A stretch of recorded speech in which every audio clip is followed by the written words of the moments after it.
గుండమ్మ కథ జీ తెలుగులో మధ్యాహ్నం 1:30 గంటలకి ప్రసారం అవుతుంది. ఈ సీరియల్లో యాక్టర్స్ విషయానికొస్తే పూజ ఇందులో గీతగా యాక్ట్ చేసింది. ఒక లావుగా ఉండే అమ్మాయిగా యాక్ట్ చేసింది. గీతకి చెల్లిగా యాక్ట్ చేసింది తిన నేమ్ వచ్చేసి మౌనికారెడ్డి. సీరియల్లో వచ్చేసి ప్రియ. ఇక హీరోగా యాక్ట్ చేశాడు కల్కి, original name. And serial name వచ్చేసి రామ్. హీరోకి తమ్ముడిగా యాక్ట్ చేశాడు ఇతని సీరియల్ నేమ్ వచ్చేసి శివకి మదర్గా యాక్ట్ చేసింది లోకేశ్వరి. సీరియల్లో లోకేశ్వర్గా యాక్ట్ చేసింది. ఇక నెక్స్ట్ రామ్కి తల్లిగా యాక్ట్ చేసింది ఈవిడ సీరియల్ నేమ్ వచ్చేసి నాగేశ్వరి. ఇక రామ్కి ఫాదర్గా యాక్ట్ చేశాడు ఈయన. రామ్కి ఫాదర్ మాత్రమే కాదు, ఒక ఊరికి పెద్దగా యాక్ట్ చేశాడు. ఇక హీరోయిన్కి వదిలిగా యాక్ట్ చేశాడు ఈవిడ. ఇక స్టోరీ విషయానికి వస్తే గీత చాలా లావుగా ఉంటుంది. సో చాలా లావుగా ఉండడం వల్ల తన లైఫ్లో తనకి చాలా ప్రాబ్లమ్స్ ఎదురవుతాయి. ఆ ప్రాబ్లమ్స్ అన్నిటిని ఎలా ఫేస్ చేస్తుంది అన్నదే మెయిన్ స్టోరీ. ఇక స్టోరీ విషయానికి వస్తే చిన్నప్పటి నుండి గీతని లావుగా ఉంటుందని చుట్టుపక్కన వాళ్ళు, కాలేజ్లో వాళ్ళు ప్రతి ఒక్కరు హేళన చేసేవారు. దాంతో గీత చదువుకోవడం కూడా మానేసింది. కొన్ని రోజుల తర్వాత గీతకి పెళ్లి ఏజ్ వస్తుంది. అప్పుడు గీతని పెళ్లి చేసుకోవడానికి ఎవరు ముందుకు రారు. సో గీత నాకు ఇంకా పెళ్ళి అవ్వదేమో అని బాధపడుతున్న టైంలో గీతకి వాళ్ళ ఊరి పెద్ద, నువ్వు నా కొడుకుని పెళ్లి చేసుకుంటావా అమ్మ అని అడుగుతాడు. అయ్యగారు, నేను మీ కొడుకుని పెళ్లి చేసుకోవడం ఎలాగండి అని అంటుంది. పర్లేదమ్మా గీత, నువ్వు నా కొడుకుని పెళ్లి చేసుకో, నువ్వు చాలా మంచిదాన్ని, చాలా తెలివైన దాన్ని, నీలాంటి అమ్మాయి మా ఇంటికి కోడలవుతే మా ఇంటికి గొప్ప గౌరవం వస్తుంది అంటే గీత సరే మామయ్య గారు వాళ్ళ కొడుకుని పెళ్లి చేసుకుంటుంది. గీత లావుగా ఉండడంతో రామ్ పేరుకి వాళ్ళ నాన్న కోసం గీతను మ్యారేజ్ చేసుకుంటాడు, కానీ గీత మీద ఇష్టమైతే ఉండదు. అండ్ అలాగే గీత వాళ్ళ చెల్లి రామ్ని ఇష్టపడి ఉంటుంది. ఆ విషయం గీతకు తెలియదు. గీతకు చెప్తుంది, గీత నాకు ఆ పెద్దింటి కొడుకు అంటే ఇష్టం.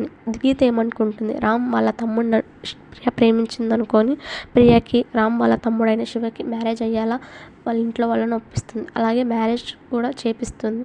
బట్ ప్రియ ఆల్రెడీ రామ్కి పెళ్ళి అయిపోయింది. సో నేను ఆ ఇంట్లోకి ఎంటర్ అవ్వాలంటే శివని పెళ్లి చేసుకోవడమే కరెక్ట్ అన్న ఇంటెన్షన్తో శివని పెళ్లి చేసుకుంటుంది. బట్ గీతని విడగొట్టి రామ్ని దక్కించుకోవాలనే ఇంటెన్షన్తో ఆ ఇంట్లో చేరుతుంది. బట్ కొన్ని సిచ్యువేషన్స్ వల్ల గీతకి నిజం తెలుస్తుంది. అప్పటి నుండి గీత సరిగా మాట్లాడుకునేవారు కాదు. గీతకి ప్రియ అంటే ఇష్టం ఉన్న ప్రియ మాత్రం గీత మీద పగనే పెంచుకుంది.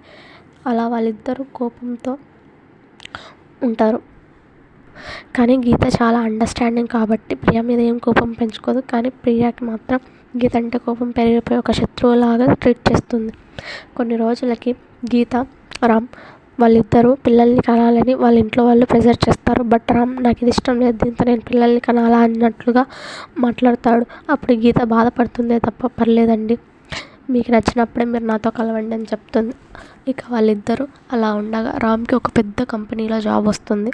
ఆ కంపెనీలో జాబ్ చేయడానికి హైదరాబాద్కి వెళ్తారు. అక్కడ వాళ్ళ బాస్ వచ్చేసి ఒక లేడీ. ఆమెకి బాయ్స్ మ్యారేజెస్ అన్న అసలు ఇష్టం ఉండేది కాదు.